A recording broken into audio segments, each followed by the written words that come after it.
नमस्कार दोस्तों, मैं तेज बहादुर सिंह केबीसी 12 विनर स्वागत करता हूं आप सभी का अपने चैनल में। दोस्तों, आज का वीडियो होने वाला है जीके सीरीज को लेके, क्योंकि मैंने आपसे कहा था कि मतलब जीके सीरीज बनानी है नहीं बनानी है, क्योंकि नई टर्म्स एंड कंडीशन के हिसाब से आपको जीके पढ़ना बहुत जरूरी है। वरना अगर आप ग्राउंड ऑडिशन के लिए सेलेक्ट हो गए तब भी आप हॉट सीट का सपना नहीं पूरा कर पाएंगे। तो बहुत सारे लोगों ने कहा हाँ बनाइए, तो मैं बस उसी जीके सीरीज को आपके सामने लेके आया हूँ। बस मुझे आपके अच्छे रिस्पॉन्स की जरूरत है दोस्तों, और आपको कर नहीं पता है कि नई टर्म्स एंड कंडीशंस क्या हैं, तो उसके बारे में 2 वीडियो बना चुका हूँ, मेरे चैनल पे अपलोडेड है, तो आप उसको देख सकते हैं। इसके अलावा मैंने आज का जो वीडियो है इसमें जो कुछ स्टैटिक के क्वेश्चन का कवर किए हैं, जिसमें हिस्ट्री के क्वेश्चन है, ज्योग्राफी के क्वेश्चन है। इसके अलावा जो कुछ करंट क्वेश्चन भी आते हैं भरपूर, तो मैं करंट क्वेश्चन अगली वीडियो में अपलोड करने वाला हूँ दोस्तों। तो आप बस लगातार देखते रहिए, और वीडियो में बहुत मेहनत लगती है दोस्तों, तो बस आप शेयर कर दें, चैनल को सब्सक्राइब कर दें। दोस्तों, पहला क्वेश्चन है, निम्न में से कौन सी सिंधु नदी की सहायक नदी नहीं है? इसमें ऑप्शन ए है Beas, option B Sutlej, option C Chambal, option D Ravi. आप लोगों को भी इस क्वेश्चन का सही जवाब कमेंट बॉक्स में बताते रहना है दोस्तों। इसका सही जवाब है ऑप्शन सी सिंधु। सिंधु नदी तिब्बत के चेमयंगदुंग ग्लेशियर से निकलती है। सिंधु नदी के बाएं ओर से मिलने वाली सहायक नदियां सतलज, ब्यास, रावी, चिनाब और झेलम है। इसके अतिरिक्त जास्कर, सियांग, सिगार व गिलगित नदियां भी बाएं ओर से मिलने वाली सहायक नदियां हैं। दाएं ओर से मिलने वाली नदियों में श्योक, काबुल, कुर्रम, गोमल आदि हैं, जबकि चंबल नदी यमुना की सहायक नदी है। जो आपने बहुत सारे मूवीज में या पढ़ा होगा कि चंबल की बीहड़, तो चंबल बीहड़ क्रिएट करती है, और ये मध्य प्रदेश से होकर गुजरती है। इसके अलावा ये यूपी में भी बहती है। दोस्तों, नेक्स्ट क्वेश्चन है दोस्तों, कर्क रेखा निम्नलिखित में राज्यों में से किस में से होकर नहीं गुजरती है दोस्तों?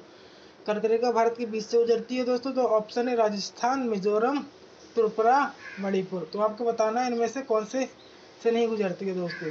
तो कर्क रेखा 23.5 डिग्री उत्तरी अक्षांश भारत के निम्नलिखित राज्यों में से गुजरती है: गुजरात, राजस्थान, मध्य प्रदेश, छत्तीसगढ़, झारखंड, पश्चिम बंगाल, त्रिपुरा और मिजोरम। इसका सही जवाब है ऑप्शन डी, यानी मणिपुर से कर्क रेखा नहीं गुजरती है। इसके अलावा केबीसी में क्वेश्चन पूछा कितने राज्यों से गुजरती है, तो आपको भी नंबर भी याद कर लेना कि ये 8 राज्यों से गुजरती है।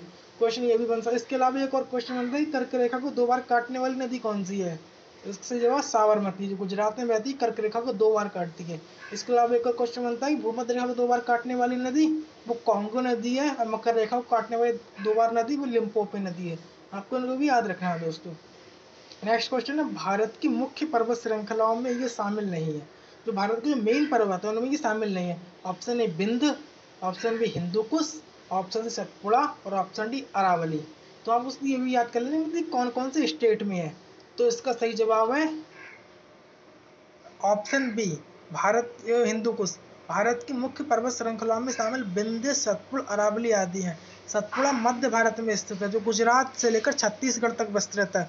अरावली श्रेणी पश्चिम बंगाल भारत में दिल्ली प्राचीन पर्वत है, जो गुजरात से आरंभ होकर दिल्ली के पास तक विस्तृत है। इसके अलावा विंध्य राजस्थान से आता है, मध्य प्रदेश से, छत्तीसगढ़ से, झारखंड से, ये कहाँ से? हिंदुकुश भारत में नहीं है। हिंदुकुश पाकिस्तान और अफगानिस्तान में है। सही जवाब है हिंदुकुश। तो आपको जो मेन पर्वत भाषा क्वेश्चन बनते हैं मेरे टाइम पे पूछे गए थे, आपसे पूछे जा सकते हैं। अब ये नेक्स्ट क्वेश्चन है ऐसे कि सफेद रेगिस्तान भारत के निम्नलिखित राज्यों में से किस में स्थित है? इसका option A Gujarat, option B Tamil Nadu, option C Jammu Kashmir और ऑप्शन डी सिक्किम। तो आपको बताना है इसमें से कौन सा चीज सही जवाब हो सकता है। आप कमेंट बॉक्स में इसका जवाब दे सकते हैं दोस्तों। इसका सही जवाब है ऑप्शन ए गुजरात। गुजरात के पश्चिमी तट पर स्थित कच्छ के रण को सफेद रेगिस्तान भी कहा जाता है दोस्तों। और कच्छ जो जिला है वो भारत का सबसे बड़ा जिला है।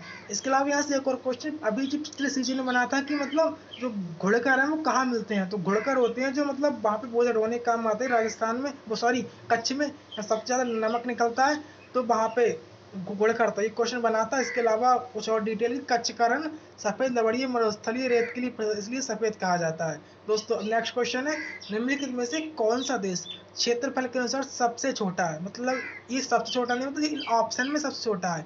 Option A Brazil, option B Bharat, option C Canada और ऑप्शन डी रूस। तो दोस्तों इसका सही जवाब है ऑप्शन बी, ऑप्शन बी रूस। दिए गए विकल्प भारत सबसे छोटा देश है। भारत विश्व में क्षेत्रफल के अनुसार 7वें नंबर पे, इससे 6 और बड़े हैं रूस, कनाडा, चीन, अमेरिका, ब्राजील तथा ऑस्ट्रेलिया। इसकी एक ट्रिक भी है दोस्तों, रुक चीन अब आ भारत। तो आप ये ट्रिक भी याद कर सकते हैं, वरना ये कि इसमें क्रम में पूछ सकते हैं बहुत सारे, मतलब ये आपको याद कर लेने हैं। बहुत सारे एग्जाम में आते हो, केबीसी में कई बार पूछा है कि मतलब एरिया के हिसाब से कौन छोटा कौन सा बड़ा है, तो ये क्वेश्चन भी आ सकता है। नेक्स्ट क्वेश्चन है, एलिफेंटा द्वीप कहाँ पे स्थित है? तो ऑप्शन ए बंगाल की खाड़ी, option B Palk strait, option C Hind महासागर, ऑप्शन डी अरब सागर। तो एलिफेंटा द्वीप है, इसके अलावा एलिफेंटा की गुफाएं भी भारत में है, इसके अलावा अजंता की गुफाएं भी हैं, अजंता की गुफाएं औरंगाबाद में। तो ये भी क्वेश्चन पिछली बार अजंता की गुफाएं वहां से क्वेश्चन बना था, इस बार एलिफेंटा से भी क्वेश्चन बन सकता है दोस्तों। इसका सही जवाब है ऑप्शन, इसका सही जवाब है अरब सागर। एलिफेंटा बंबई से 7 मील उत्तर पूर्व समुद्र में स्थित एक द्वीप है जो अरब सागर में है। यहाँ के प्रसिद्ध गुफा मंदिरों का निर्माण राष्ट्रकूट शासकों द्वारा कराया गया था। यहाँ से 5 गुफा मंदिर प्राप्त हुए हैं, जिनमें हिंदू धर्म और मतलब जो भगवान शिव हैं वहाँ की मतलब जो मूर्तियाँ वहाँ मिली हैं। साथ ही यहाँ 2 बौद्ध गुफाएं भी मिली हैं। इन गुफाओं का निर्माण 5वीं से 8वीं सदी के बीच माना जाता है।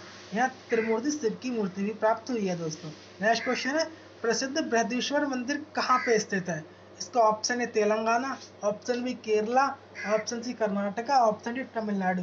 दोस्तों क्वेश्चन मंदिर से ही बनते हैं, जैसे सबरीमाला मंदिर केरला में है, इसके अलावा जो ब्लैक पैगोडा है, जो सूर्य मंदिर है वो कोणार्क में है। तो इसके अलावा और बहुत सारे जैसे वैष्णो देवी है या अमरनाथ है, यहाँ से क्वेश्चन बनते हैं। वैसे ये क्वेश्चन है, इसका सही जवाब है ऑप्शन डी। बृहदेश्वर मंदिर विश्व के प्रमुख ग्रेनाइट मंदिरों में से एक है। ये मंदिर तमिलनाडु के तंजावुर जिले में स्थित है दोस्तों। ये हिंदू मंदिर है। बृहदेश्वर मंदिर का निर्माण राजा राज प्रथम के काल में हुआ था। क्वेश्चन ये बन सकता है कि किसने बनवाया था? तो ये राजा राज प्रथम ने बनाया था। ये मंदिर द्रविड़ शैली का सर्वोत्तम नमूना है। मेन क्वेश्चन ये कि मतलब क्वेश्चन ये बन सकता है ग्रेनाइट से, इनमें से कौन सा मंदिर ग्रेनाइट से बना है दोस्तों? तो ग्रेनाइट से बना मंदिर बृहदेश्वर मंदिर है। नेक्स्ट क्वेश्चन, ज्यामिति का जनक किसे कहा जाता है? यानी कि इंग्लिश में जो ट्रिग्नोमेट्री है इसका जो जनक है किसे कहा जाता है? Option A Euclid, option B Pythagoras, option C Ramanujam, option B Fibonacci. तो आपको क्या लग रहा है? आपको लगता होगा ना पाइथागोरस। दोस्तों इसका सही जवाब पाइथागोरस नहीं है। पाइथागोरस पर में जरूर दी थी, मगर इसका जवाब पाइथागोरस नहीं यूक्लिड है। ज्यामिति का मूल अर्थ जमीन नापना है। मतलब कि पूछेगी ट्रिग्नोमेट्री की मतलब क्या होती है, डेफिनेशन क्या होती है? इसका मतलब होता है जमीन नापना। वस्तुतः मिस्र में इसका विकास हुआ था। यूक्लिड अलेक्जेंड्रिया के सरकारी स्कूलों में गणित के अध्यापक थे। यूक्लिड को ज्यामिति का जनक कहा जाता है। उसने ज्यामिति के साथ सभी ज्ञात तत्वों का संग्रह करके उन्हें सुव्यवस्थित किया था दोस्तों। तो ये था यूक्लिड है, पाइथागोरस नहीं है। आपको ये क्वेश्चन गलत नहीं करना है, याद कर लेना है दोस्तों। अभी जो नेक्स्ट क्वेश्चन है, बाकी जो आपको कमेंट भी करते रहना है। नेक्स्ट क्वेश्चन, भारत का सबसे बड़ा, दुनिया का दूसरा सबसे बड़ा मठ तवांग मठ कहाँ स्थित है? Option A Sikkim, option B Paschim Bengal, option C Arunachal Pradesh, option D Nagaland. दोस्तों इसका सही जवाब है ऑप्शन सी तवांग मठ। तवांग मठ अरुणाचल प्रदेश के तवांग शहर में स्थित एक बौद्ध मठ है। तवांग मठ का निर्माण मेराक लामा लोड्रे ग्यात्सो ने 1680-81 ईस्वी में कराया था। तवांग मठ एक पहाड़ी पर बना हुआ है। पूरे देश में ये अपने प्रकार का एक अकेला बौद्ध मठ है। तवांग मठ एशिया का सबसे बड़ा बौद्ध मठ है दोस्तों, क्योंकि जो बौद्ध धर्म से संबंधित जो मठ होते हैं बौद्ध धर्म से, तो बौद्ध धर्म की स्थापना महात्मा बुद्ध ने की थी। इसके अलावा अरुणाचल प्रदेश की बात करें तो ये भारत का सबसे पूर्वी प्रदेश है। नेक्स्ट क्वेश्चन, महाभारत में उल्लेखित कुरुक्षेत्र नामक प्रसिद्ध युद्ध क्षेत्र के निकट स्थित है। मतलब जो कुरुक्षेत्र है वो कहाँ पे स्थित है अभी वर्तमान में? Option A Rawalpindi, B Meerut, C Nai Delhi, option D Ambala. दोस्तों इसका सही जवाब है ऑप्शन डी। कुरुक्षेत्र हरियाणा राज्य के ऐतिहासिक नगर और जिला है। यह हरियाणा के उत्तर में स्थित है तथा अंबाला, यमुना नगर, करनाल तथा कैथल से घिरा हुआ है। यही महाभारत की लड़ाई हुई थी। भगवान श्री कृष्ण ने अर्जुन को गीता का उपदेश यहीं पे दिया था, जो ज्योतिषार नामक स्थान पे दिया था। मतलब कोई क्वेश्चन मिलता था कि मतलब कुरुक्षेत्र का युद्ध तो कुरुक्षेत्र में हुआ था, मगर गीता का उपदेश किस स्थान पे दिया गया था? इसका सही जवाब दोस्तों ज्योतिषार में दिया गया था। इसके अलावा हस्तिनापुर यूपी में है। तो ये भी क्वेश्चन बन सकता है। नेक्स्ट क्वेश्चन, भारत का राष्ट्रीय आदर्श वाक्य सत्यमेव जयते अर्थात सत्य की हमेशा विजय होती है किस प्राचीन भारतीय ग्रंथ शास्त्र से उद्धत एक मंत्र है। मतलब ये किस ग्रंथ से लिया गया है? ऋग्वेद, मुंडकोपनिषद, भगवत गीता या मत्स्य पुराण। दोस्तों आपको सही जवाब कमेंट भी करते रहना है। दोस्तों इसका सही जवाब है ऑप्शन बी, मुंडकोपनिषद। ये मुंडकोपनिषद से लिया गया है। दोस्तों इसके बारे में कुछ एक्स्ट्रा फैक्ट्स की बात करें दोस्तों तो सत्यमेव जयते शब्द मुंडको उपनिषद से लिया गया है जिसका अर्थ सत्य की ही विजय होती है। यह भारत के राज्य चिन्ह पर भी अंकित है। ध्यान तत्व है कि भारत का राज्य चिन्ह मौर्य सम्राट अशोक महान द्वारा सारनाथ में स्थापित सिंह स्तंभ से लिया गया है। भारत सरकार द्वारा ये 26 जनवरी 1950 को अपनाया गया था। यानी कि जो अशोक चक्र है वो सारनाथ में स्थित है। आपको ये भी याद रखना है। बाकी जो जो अशोक है वो किसके पुत्र थे? चंद्रगुप्त मौर्य के पुत्र थे अशोक। नेक्स्ट क्वेश्चन है कि चेचक के लिए टीका किसने प्रदान किया था? मतलब चेचक के टीके का आविष्कार किसने किया था? बहुत इंपॉर्टेंट क्वेश्चन है और आपको इसे याद जरूर कर लेना है। Option A Edward Jenner, option B Robert Koch, option C Pearl Kendrick, option D Alexander Fleming. दोस्तों इसका सही जवाब है ऑप्शन ए। चेचक एक विषाणु जनित रोग है। मतलब क्वेश्चन पूछा सकता है मतलब जो चेचक है वो मतलब कि किससे होता है? फंगस से होता है, वायरस से होता है या बैक्टीरिया से होता है? तो ये वायरस से होता है। इसके टीके का आविष्कार एडवर्ड जेनर ने किया था। और चेचक का जो वायरस का नाम है, क्वेश्चन पूछा सकते हैं चेचक के वायरस का क्या नाम है?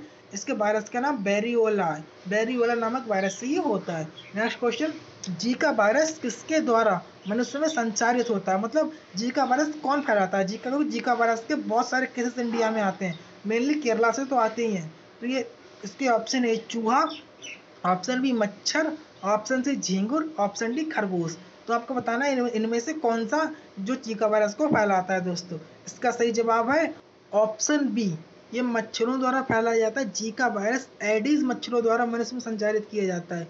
इसके प्रभाव से मनुष्यों में हल्का बुखार, त्वचा पर लाल चकत्ते, मांसपेशियों, जोड़ों के दर्द, बेचैनी, सिर दर्द आदि लक्षण देखे जा सकते हैं। इसके प्रभाव से गर्भवती महिलाओं के भ्रूण के मस्तिष्क को क्षति पहुंचती है। ये जन्मजात मानसिक विषमताएं उत्पन्न हो जाती हैं। ये असुरक्षित एवं संबंधों से भी फैलता है। दोस्तों नेक्स्ट क्वेश्चन, पोलियो वैक्सीन की खोज किसने की थी? मतलब पोलियो वैक्सीन का खोज किसके द्वारा किया गया था? Next question, Isaac Newton, option B Marie Curie, option C Jonas Salk, option D Albert Einstein. तो दोस्तों आपका इसका जवाब कमेंट बॉक्स में लिखना है। इसका सही जवाब है option C Jonas Salk. Polio vaccine की खोज सर्वप्रथम जोनास सॉल्क द्वारा की गई थी। इसका परीक्षण वर्ष 1952 में किया गया था। इसके बाद oral polio vaccine OPV Albert Sabin द्वारा विकसित किया गया है।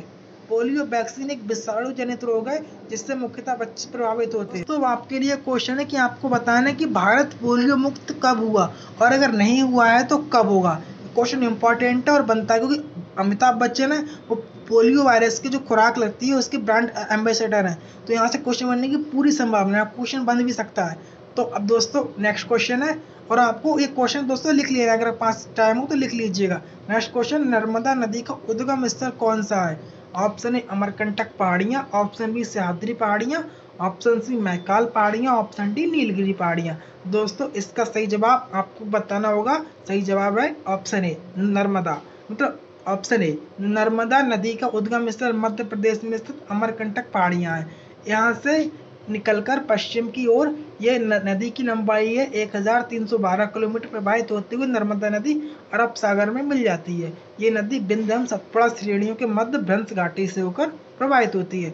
दोस्तों ये थे मतलब कुछ इंपॉर्टेंट क्वेश्चन। बाकी अगर आपको कुछ कमी लगी हो, कुछ एक्स्ट्रा चाहिए तो वीडियो में कमेंट करें, मैं पूरी कोशिश करूँगा कुछ एक्स्ट्रा प्रोवाइड करने की। बाकी कोई भी क्वेश्चन हो आप पूछिएगा, मैं जवाब दूंगा। बाकी लगे रहिए, तैयारी करते रहिए, मुझसे पढ़िए क्या किसी और से पढ़िए, मगर आप पढ़िए, पढ़ाई जारी रखिए। क्योंकि अगर आपको हॉट सीट पे पहुंचने का सपना है और अच्छी धनराशि जीतने का सपना है तो आपको पढ़ाई तो करना ही पड़ेगा। इसलिए बेमन से नहीं, खुश होकर पढ़ाई कीजिए। अगर आपका सपना है तो आप जरूर पढ़ाई करेंगे और आपको अच्छा भी लगेगा पढ़ते हुए। Thank you for watching. Thank you.